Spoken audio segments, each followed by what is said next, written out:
Baik, saya Nicholas dan kita bersama. Ya, saya Elson.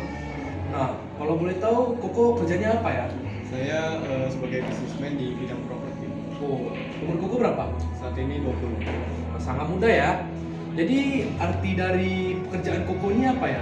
Jadi saya sebagai penyedia apartemen di mana saya menyewakan kepada tamu-tamu. Di situ pekerjaan saya adalah lainnya di bidang hospitality, di mana saya melayani tamu, saya nge-guide tamu dan segala macam hal yang berkaitan dengan hospitality.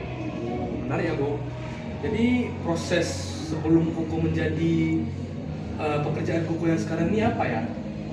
Dulu saya kerjain banyak hal. Jadi sebelum saya mulai ke bidang properti, dulunya saya adalah seorang orang yang memang kerjanya pusatnya di bidang teknologi seperti komputer, ya yang berkaitan dengan komputer.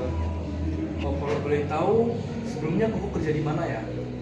Saya dulu freelance sebagai seorang teknisi komputer, kemudian saya sebagai programmer freelance juga, di mana saya juga pernah jadi web developer dan segala macam yang berkaitan dengan bidang lain.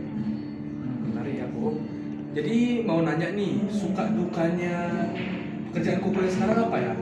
Kalau sekarang lebih ke banyak sukanya, karena di sana saya dapat melayani berbagai tamu dari berbagai luar negeri, misalnya dari Tiongkok, dari Italia, dari negara-negara luar kayak US atau UK. Kalau dukanya ya mungkin sejauh ini saya belum menemukan sisi itu. Nggak bisa gitu kok karena bukannya. Ya sebenarnya bisa aja sih kalau kita jalanin bisnis dengan senang hati. Jadi ya yang namanya duka itu kita bisa anggap itu sebagai hal yang menyenangkan, dan kita mungkin bisa anggap ya itu bagian dari prosesnya atau hal yang seru. Benar ya, Bu. Jadi job desk dalam pekerjaan Koko itu biasanya apa-apa aja sih? Kebetulan kita ada yang hire ini karyawan, di mana job desk saya sendiri sebagai owner adalah saya mungkin biasanya saya membriefing karyawan saya untuk menyediakan fasilitas yang terbaik kepada calon tamu yang mau tinggal di apartemen. Jadi Koko ada saran nggak bagi orang-orang yang mau menjadi bisnismen di bidang properti seperti itu?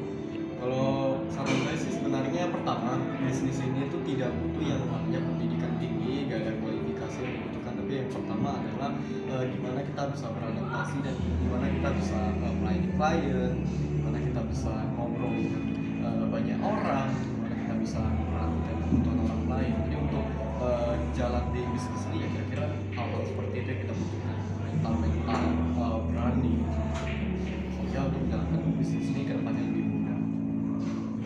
Oke semuanya, sekian interview dari kita, interview Ko Elson, seorang bisnismen di bidang properti.